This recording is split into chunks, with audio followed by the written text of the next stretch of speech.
আমাদের একজন অন্য ধর্মাবলম্বী ভাই তিনি একটি প্রশ্ন পাঠিয়েছেন।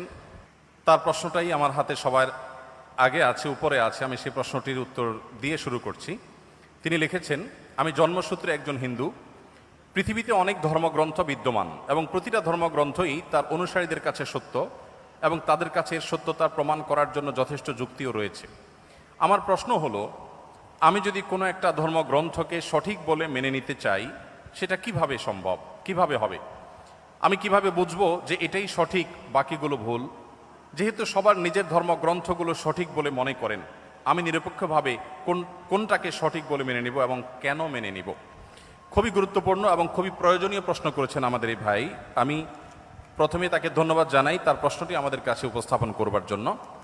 আর এর উত্তরে আমরা বলতে চাই যে দেখুন, আল্লাহ রাব্বুল আলামিন প্রত্যেকটা মানুষকে জন্মসূত্রে আল্লাহর ভাষায় আল্লাহ নবী সাল্লাল্লাহু আলাইহি সাল্লামের মাধ্যমে আল্লাহ তাআলা ব্যক্ত করেছেন, ওয়াহী গায়রে মাতলুর মাধ্যমে ব্যক্ত হয়েছে যে কুল্লু মৌলুদিন ইউলাদু আলাল ফিতরাহ, প্রতিটি মানুষ জন্মসূত্রে ঈমানদার হয়ে জন্মগ্রহণ করে।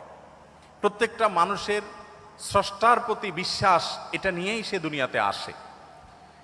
এই স্রষ্টা সংক্রান্ত যে ধারণা, এটা তার সমাজ, তার পরিবার থেকে যেটা পায় সেটাকেই সে ধারণ করে। বাকি স্রষ্টার প্রতি ধারণার এই বিশ্বাসকে নিয়েই মানুষ জন্মগ্রহণ করে। তার বাবা মা সম্পর্কে আল্লাহ নবী সাল্লাল্লাহু আলাইহি সাল্লাম বলেছেন, ইল্লা আন্না আবওয়াহু ইয়াহুদানিহি আও ইউনাসসারানিহি আও ইউমাজ্জিসানিহি। মানুষ যে বিভিন্ন ধর্মের অনুসারী হয়, এটা তার পরিবার থেকে যে দীক্ষা পায়, পরিবার তাকে যেদিকে গাইড করে সে সেদিকে যায়। বাকি জন্মসূত্রে সে আল্লাহ বা সৃষ্টিকর্তা যে একজন আছেন, সেই এক সত্তার প্রতি বিশ্বাসী হয়েই জন্মগ্রহণ করে। তারপরে সে ডাইভার্ট হয়ে যায় পারিবারিকভাবে যে গাইডেন্স পায় সেই গাইডেন্সের আলোকে। এখন আপনি যখন প্রাপ্তবয়স্ক হন, আপনি যখন দেখবেন যে একাধিক ধর্মগ্রন্থ বা একাধিক ধর্ম পৃথিবীতে আছে। আল্লাহ তাআলা কোরআনে কারিমে বলেছেন, ইন্নাদ-দীন ইনদাল্লাহিল ইসলাম, আল্লাহর কাছে একমাত্র মনোনীত দিন হলো ইসলাম। এই কথা যখন আপনি জানতে পেরেছেন, তখন আল্লাহ তাআলা আপনাকে যে বিবেক দিয়েছেন, সেই বিবেক খরচ করে আপনি ইসলামকে জানার চেষ্টা করবেন।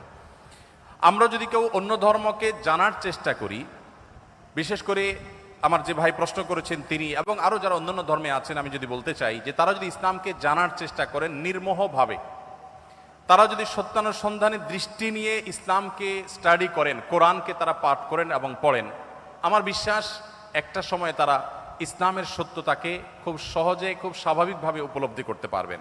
যেহেতু তিনি একজন সৃষ্টিকর্তায় বিশ্বাস করেন, অতএব সৃষ্টিকর্তার কাছে তার আকুতি থাকা উচিত, প্রার্থনা থাকা উচিত, হে মহান সৃষ্টিকর্তা, আপনি আমাকে গাইড করেন। এবং নিজের বিবেক, বুদ্ধি সবগুলোকে উন্মুক্তভাবে তিনি ব্যবহার করে তিনি কোরআনকে, আল্লাহর দ্বীনকে তিনি বোঝার চেষ্টা করা দরকার। এটা যে কোনো ধরনের মানুষের জন্যই প্রযোজ্য, যে আপনি পারিবারিকভাবে যে দ্বীন পেয়েছেন সেই দ্বীনকে আপনি রপ্ত করেন, বুঝেন। অন্য ধর্মাবলম্বী ভাই যারা আছেন তাদেরকে আমরা বলবো যে কোরআন আপনারা নির্মোহভাবে একটু পড়ার চেষ্টা করুন।